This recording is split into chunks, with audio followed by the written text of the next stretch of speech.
Leia as Escrituras, GN 1 e 11, Pai de misericórdia. Ao contemplarmos o primeiro sopro divino em Gênesis 1 e 11, sentimos o universo expandir-se dentro de nós. A escuridão dá lugar à luz primordial, e cada onda de água e sopro de criatura revela a arte de um Deus que ordena a existência. Nesse cântico criador, nascemos ao mesmo tempo que o sol, a lua e as estrelas, nutrindo em nosso peito um senso de admiração e pertencimento. Ao abrir o coração, recordamos Santo Agostinho: nos fizeste para ti, e inquieto está o nosso coração, até repousar em ti. A ordem que brota dos primeiros versículos reflete o anseio profundo de cada alma por harmonia, lembrando-nos de que fomos moldados para habitar não o caos, mas a paz que nasce da mão criadora. No jardim da mente, Adão ergueu-se para dar nome a cada ser, exercício que São Tomás de Aquino vê como ponte entre o visível e o invisível, a razão humana, capacitada a reconhecer a verdade e exprimir a glória de Deus. Em cada palavra pronunciada, há um eco do faça-se divino, revelando nossa vocação de participar do projeto cósmico. Mas a narrativa se torna drama, da perfeição inicial ao sopro que anima as arcas de Noé, da união fraterna de Caim e Abel ao ruir da torre que quis alcançar o céu. Gênesis 1, 11 nos conduz da plenitude à fragmentação do pecado, preparando o terreno para a promessa de graça que florescerá em toda a história da salvação. Deus é luz. Deus é luz. Deus é luz em cada capítulo dessa origem sagrada. Luz primordial. Mariana, aos 38 anos, descobriu que o amanhecer podia ser prece viva. Ao abrir as janelas, sentiu o frio suave tocar a pele, enquanto o primeiro raio de sol inundava o quarto. 3 respirações profundas, com os olhos semiabertos, trouxeram à mente a frase "faça-se luz". GN 1:3.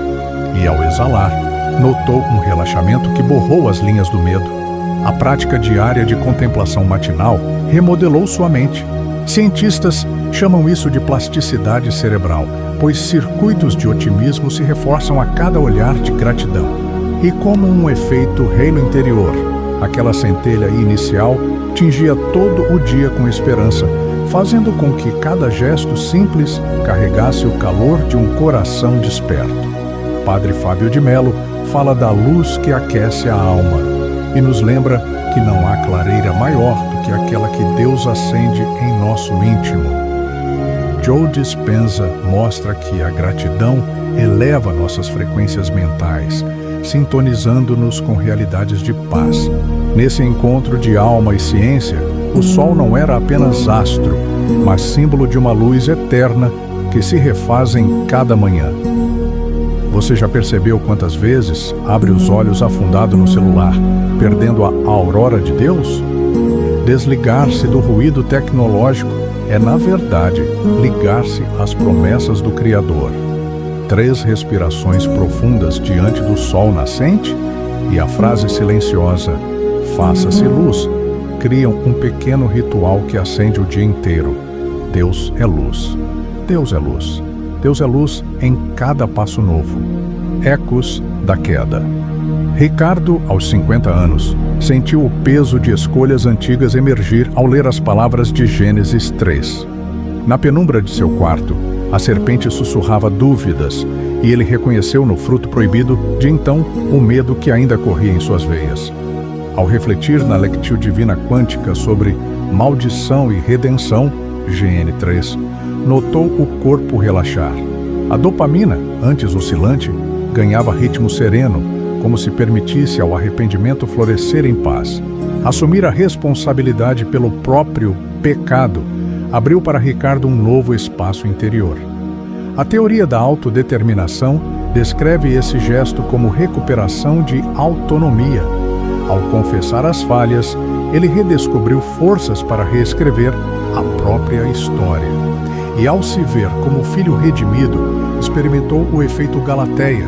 Hábitos coerentes com a identidade nova começaram a se enraizar em cada atitude. Santa Teresa de Ávila falava da purificação do coração no reconhecimento do erro como forja que molda o aço da alma. Greg Braden, ao falar de reenquadramento quântico, confirma que mudar a lente espiritual altera a experiência cotidiana. No espelho à sua frente, Ricardo começou a murmurar confissões simples, invocando a promessa de GN 3:15. Porém, inimizade. E no silêncio, sentiu brotar uma semente de cura.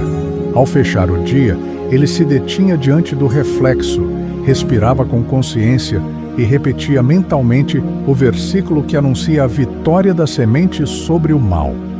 Naquele gesto suave, sem pressa, descobriu que o começo do caminho para fora da escuridão é reconhecer a queda e acolher o perdão que Deus ofereceu desde o princípio. Deus é refúgio. Deus é refúgio. Deus é refúgio em cada passo de restauração. Quando o fratricídio fala. Cláudia, aos 62 anos, carregava no silêncio do coração uma mágoa antiga contra essa irmã. Ao estudar Gênesis 4, cada palavra sobre Caim e Abel ressoou como faca nas feridas do passado, até que, num grupo pequeno de fé, ela permitiu que a história bíblica refletisse na própria vida. Ao partilhar o peso da lembrança, sentiu o corpo relaxar, como se a ocitocina liberasse seus nós internos, abrindo espaço para a cura. Investir tempo na reconciliação fez brotar laços renovados. A teoria do investimento parental explica como dedicar atenção aos vínculos familiares ativa circuitos de vínculo emocional. O efeito Pigmalião, por sua vez, mostra que a expectativa de perdão fortalece a própria disposição para perdoar. Cláudia percebeu que o perdão não era gesto fraco, mas força capaz de reconstruir pontes. São João Paulo II falava da cultura do encontro como caminho para a paz. E Neville Goddard ensinava que visualizar o perdão é convite para manifestá-lo na realidade. Em seus pensamentos, Cláudia desenhou a cena do jardim, imaginando braços estendidos em gesto de abraço. Ao pronunciar internamente o nome da irmã, notou a tensão ceder e um calor suave inundar o peito. Numa tarde silenciosa, escreveu num papel uma carta de perdão que não precisava ser enviada. Com o Salmo 133 ecoando em seu peito, deixou que as lágrimas lavassem o ressentimento. Quando fechou os olhos, sentiu que o fratricídio literário se transformava em prece viva de reconciliação. Deus é perdão. Deus é perdão. Deus é perdão em cada gesto restaurador. Águas de purificação. No encontro semanal, membros da paróquia sentaram-se ao redor de uma mesa, Bíblias abertas em Gênesis 6:9, e compartilharam reflexões sobre as águas que cobriram a terra. A lembrança do arco-íris depois do dilúvio trouxe-lhes um calor coletivo, como ocitocina, fluindo em cada abraço e sorriso de solidariedade. Reunir-se para meditar nessa passagem ativou a plasticidade cerebral. Ao revisitar o símbolo do arco, seus cérebros formaram novas trilhas de resiliência, prontas para enfrentar tempestades emocionais. O efeito halo dessa memória divina estendeu-se à rotina, fazendo com que gestos de gratidão florescessem espontaneamente. São Tomás de Aquino via no arco de Noé prenúncio da nova criação em Cristo. E Dr. Joe Vitale lembra que símbolos poderosos ancoram virtudes no inconsciente. Entre o som suave de canções devocionais e a imagem colorida desenhada em papéis espalhados, o grupo sentiu-se envolvido numa aliança que perdura além das nuvens. Após desenharem cada um seu arco em folha branca, recitaram em uníssono as palavras de Gênesis 9, 13 e 17, ouvindo o silêncio reverberar como compromisso eterno.